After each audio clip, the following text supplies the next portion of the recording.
EVM की लड़ाई जो है आप काफी लंबे वक्त से लड़ रहे हैं, और ये ईवीएम की लड़ाई और कितने लंबे वक्त जो है आपकी तरफ से चलने वाली है? शालिनी जी, ये लड़ाई जो है उस वक्त तक चलेगी जब तक अब इस देश से ईवीएम पूरी तरह से खत्म नहीं कर दी जाएगी चुनावी प्रक्रिया से, और इस देश में भारतीय जनता पार्टी को उखाड़ के नहीं फेंक दिया जाएगा। ये लड़ाई तब तक चलेगी। अब ये लड़ाई बिल्कुल आर पार की लड़ाई है, और मैं बहुत पहले से कहता रहा हूं कि ये देश को बचाने की, आजादी की दूसरी लड़ाई है। ये अगर लड़ाई नहीं लड़ी इस देश ने पूरी ईमानदारी से और पूरी ताकत से, पूरे हौसले और धैर्य से, तो आने वाली पीढ़ियां तबाह होंगी।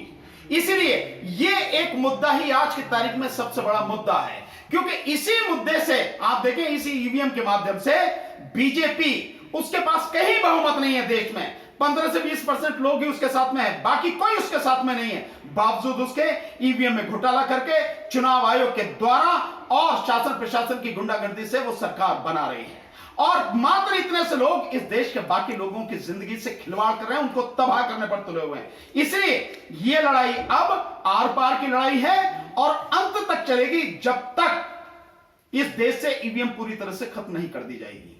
सर, आपने कहा कि ये लड़ाई जो है अब लंबे वक्त तक चलने वाली है, लेकिन क्या लग रहा है क्योंकि चुनाव आते ही विपक्ष जो है ईवीएम पर सवाल उठाता है, चुनाव के बाद वही मुद्दे जो है वो कहीं ना कहीं दब जाते हैं, तो अगर इस तरीके से मुद्दे दबते रहे तो क्या लग रहा है ईवीएम पर बड़ी जीत हासिल कर पाएंगे? नहीं, देखिए, ईवीएम पर जीत हासिल होगी, इसमें हमें कोई शक नहीं है, किसी को भी शक नहीं होना चाहिए। ईवीएम के मुद्दे पर हम जीतेंगे, ईवीएम हटेगी। आपकी बात जो है, जहां तक कि विपक्ष की बात, यह दुर्भाग्य है कि विपक्ष को जितनी मजबूती के साथ ये मुद्दा उठाना चाहिए उसने उठाया नहीं। लेकिन हम विपक्ष से, सभी नेताओं से, जो लोग हैं, सभी पार्टियों से हम निवेदन करेंगे कि इस लड़ाई में हमारा साथ दें, क्योंकि 2 अप्रैल 2022 को हम दिल्ली में रानी झांसी रोड पर, अंबेडकर भवन पर 11 बजे हमने मीटिंग बुलाई है देश भर के लोगों की। उन सब लोगों से हमने रिक्वेस्ट की है कि वहां पहुंचे, जो लोग ईवीएम के विरुद्ध हैं, जो लोग चाहते हैं कि ईवीएम को इस चुनावी प्रक्रिया से हटाया जाए, उन सब से,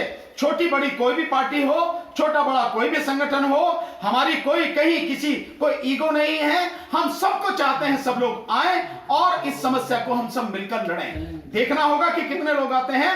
हाँ, विपक्ष ने जो पीछे किया है, मैं उम्मीद करता हूं कि विपक्ष उन सारी चीजों को बहुत ध्यान से स्क्रूटनी करेगा, उनकी समझेगा, और आने वाले समय में कंधे से कंधा मिलाकर इस देश की जनता के साथ इस लड़ाई को लड़ेगा, तभी यह लड़ाई जो है सफल होगी। सर, पोस्टल बैलेट में जो है साफ साफ जो है कहीं ना कहीं अखिलेश को जीत मिलती हुई नजर आ रही थी, तो ईवीएम में ये कैसे पलटवार हो गया और भाजपा जो पूर्ण बहुमत के साथ सत्ता में आ गई? क्या नहीं लगता कि जब जो आप बैलेट पेपर है, उस बैलेट पेपर में एक पार्टी को 51% वोट मिला है, वो किसी एक जगह का तो नहीं था, वो किसी एक तबके का तो नहीं था, किसी एक विचारधारा के लोगों का तो नहीं था, वो लोग थे जो चाहते थे समाजवादी पार्टी और समाजवादी पार्टी गठबंधन को जिताना चाहते थे, उन सभी लोगों का मत था। और क्योंकि वहां पे वो हेरफेर नहीं कर सकते थे, इसीलिए जो बैलेट पेपर से जो वोट पड़ा, उसमें 51% जो वोट है वो समाजवादी पार्टी और गठबंधन को मिला, और 304 सीटों पर वहां पे बढ़त हुई। तो इसका मतलब साफ है कि ईवीएम में गड़बड़ी हुई है। इसके अलावा मैं और आपको 2 उदाहरण देता हूं, आपको उससे समझ में आ जाएगा। एक उदाहरण मैं देता हूं 2017 का। 2017 में भी ये भाजपा सरकार आई थी जिसको 322 सीटें मिली, और उसी साल 2017 में ही अक्टूबर नवंबर में उत्तर प्रदेश में नगर पालिका चुनाव हुए थे। उन नगर पालिका चुनावों में 14 नगर निगम थे जिनमें ईवीएम से चुनाव हुआ, उनमें 14 में से 12 बीजेपी जीती, और बाकी जिनमें जो बैलेट पेपर से हुआ उन सब में बहुत बुरी तरह से बीजेपी परास्त हुई। सो क्या नहीं लगता? और इसके अलावा एक चुनाव हुआ था, शायद लोकसभा का या विधानसभा का चुनाव हुआ था कर्नाटक में, और उसके कुछ समय बाद ही फिर वहां पे बैलेट पेपर से शायद पंचायत का, नगर निगम का, नगर पालिका का चुनाव हुआ था। उस चुनाव में मुझे ध्यान आ रहा है वो लोकसभा का चुनाव था जिसमें सारी सीटें जीती बीजेपी ने, और उस नगर पालिका के चुनाव में पूरी तरह से सुपड़ा साफ हो गया बीजेपी का। तो ये सब कुछ ही बिल्कुल स्पष्ट है कि जहां चुनाव बैलेट पेपर से होगा बीजेपी का सफाया हो जाएगा, और जहां ईवीएम से होगा तो चुनाव आयोग की बेईमानी के माध्यम से, शासन प्रशासन की गुंडागर्दी से बीजेपी सरकार में आ जाएगी। ये बहुत स्पष्ट है। सर, आपने बात की कि जब भी पंचायत चुनाव होता है, वहां जब बैलेट पेपर से चुनाव होता है तो कहीं ना कहीं भाजपा का सुपड़ा साफ होता है, तो ईवीएम में कैसे पलटवार हो जाता है? एक तरफ बैलेट पेपर से चुनाव होता है और एक तरफ ईवीएम से। नहीं, मैं इसीलिए कह रहा हूं ना, ये लोगों को सोचने की जरूरत नहीं है। अब उत्तर प्रदेश की बात देखिए, इसी उत्तर प्रदेश में अभी विधानसभा चुनाव हुआ है और इसी से करीब 6 या 7 महीने पहले, 8 महीने पहले जो चुनाव हुआ पंचायत का चुनाव, वो चुनाव बैलेट पेपर से हुआ। बीजेपी औंधे मुंह गिरी। बीजेपी को 20 से 25% की बड़ी मुश्किल से सीटें मिल पाई। बाकी वो उसने प्रमुख हैं जो जिला पंचायत अध्यक्ष अपनी गुंडागर्दी के दम पर बना लिए उसने, लेकिन जनता ने उसके विरोध में वोट दिया। ये स्थिति हो, देखिए बैलेट पेपर में जो चुनाव हो रहा है वो बहुत कुछ निष्पक्ष हो रहा है, और जो चुनाव ईवीएम से हो रहा है वो मशीनें पहले से मैनिपुलेटेड हैं। ये मशीनें, इनमें जो चिप इस्तेमाल होती है, ये चिप इसकी रीप्रोग्रामिंग हो सकती है। जिस कंपनी ने बनाई है वो चिप, उस कंपनी का दावा है कि इसकी रीप्रोग्रामिंग होती है और ये पहले ही रीप्रोग्रामिंग कर दी जाती है। आप देखिए, जैसे मैं बार बार इसको समझाता हूं, मोबाइल है ये आपके हाथ में, इस मोबाइल से आप जैसा चाहे, जब चाहे, जो प्रोग्रामिंग चाहे वही इसमें फीड हो जाएगी, उसी समय कहेगा। मानिए कि आपको जो है कोई जून के महीने में आपकी 18 तारीख को कोई मीटिंग है, कहीं पे होनी है, आपके 17 तारीख को मुझे याद दिलाओ, ये 17 तारीख को याद दिलाएगा, फिर भर दो उसमें, उसी अभी कर सकते हैं आप उसे कि मुझे जो 18 तारीख को भी सुबह 8 बजे याद करा देना, उसी समय कराएगा ये याद। यानी इससे रिप्रोग्रामिंग हो सकती है, वो भी मशीन है, उसी तरह से उससे रिप्रोग्रामिंग होती है। और ठीक ऐसे ही कोई भी मशीन है जो मनुष्य द्वारा बनाई जाती है, वो मशीन मैनिपुलेट की जा सकती है, मैनिपुलेशन उसमें हो सकती है, इसमें कहीं किसी को संदर्भ कोई शक नहीं होना चाहिए। यही हो रही है और इसीलिए बीजेपी इसको हटाना नहीं चाहती। क्या लोगों के मन में एक सवाल नहीं आता? हर किसी को ये सवाल नहीं पूछना चाहिए।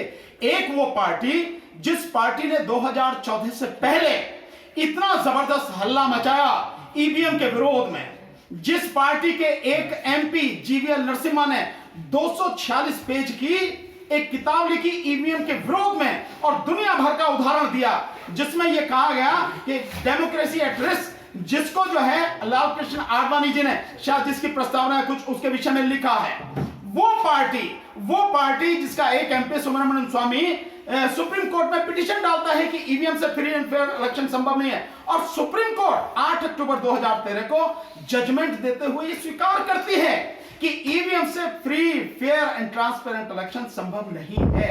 उस सब के बावजूद भी वो पार्टी आज ईवीएम को बराबर रखना चाहती है और आगे आने वाले समय में वो इस बात पे काम कर रही है कि कैसे ऑनलाइन वोटिंग हो। उसने मतलब इस पूरी प्रक्रिया को ध्वस्त करने के लिए, इस देश के लोकतंत्र को ध्वस्त करने के लिए, और इलेक्शन कमीशन काम कर रहा है पिछले 2 साल से कि कैसे ऑनलाइन जो है वोटिंग हो।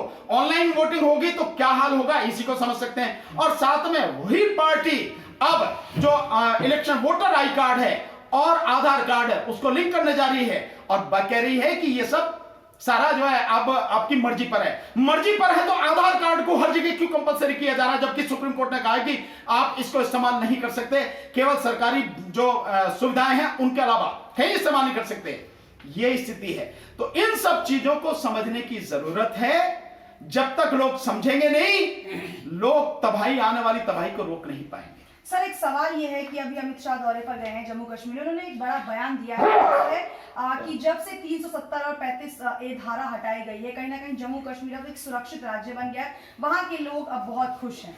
उनसे ये पूछो, और ज्यादा तो कुछ नहीं, कि जब से ये 370 आपने वहां पे हटाई है, उसके बाद से कितने लोग वहां पर मारे गए हैं, ये पूछे उनसे। क्या आतंकवादी घटनाएं कम हुई? नहीं हुई। ये सब अपने हिसाब से, क्योंकि मुंह है उनका, जो मन में आए कह दो, फर्क तो पड़ता नहीं है। जो मन में आए जैसे चाहे झूठ बोलते हैं वो, और पब्लिक को मूर्ख समझते कि पब्लिक जानती नहीं है। ये अनुच्छेद 370 के बाद भी वहां के हालात सुधरे नहीं है, बल्कि बद से बदतर हुए हैं। अनुच्छेद 370 के बाद के अगर उस समय का आप रिकॉर्ड उठा के देख लें, तब से लेकर अब तक पौने 2 साल का, ये सारी चीजें क्लियर हो जाएंगे। लेकिन इस देश के प्रधानमंत्री हो, गृह मंत्री हो, मोदी सरकार हो, सब झूठ बोलने में नंबर 1 है, और मोदी जी इन सबके जो है सरदार हैं झूठ बोलने वालों के। उन्होंने ये भी कहा है सर कि आने वाले वक्त में जम्मू कश्मीर में जो है सीआरपीएफ की जो है जरूरत नहीं पड़ने वाली है। ये पहले भी नहीं पड़ने वाली थी, पहले भी जरूरत नहीं थी, पर वो अब जो मन में है, क्योंकि लोगों को अब क्योंकि चुनाव आने वाले हैं, वो सारी चीजें सब कर रहे हैं धीरे धीरे। अभी कुछ पता नहीं है इनका। उन्होंने शब्द इस्तेमाल किया, जितना मैंने सुना गृह मंत्री के मुंह से, वो कह रहे शायद। इसका मतलब यह है कोई कंफर्मेशन नहीं है कि हटेगी नहीं हटेगी, क्या होगा क्या नहीं होगा। और वैसे भी ये वक्त के हिसाब से झूठ बोलते हैं, आने वाला समय बताएगा कि कितनी सच्चाई इस बात में। तो ये थे हमारे साथ सुप्रीम कोर्ट के सीनियर एडवोकेट भानु प्रताप जी, जिन्होंने हमारे तमाम सवालों के जवाब दिए हैं। और ईवीएम पर जो है सर ने साफ कर दिया है कि जो आंदोलन है वो अभी खत्म नहीं होने वाला है जब तक कि ईवीएम पर उन्हें जीत हासिल नहीं होती।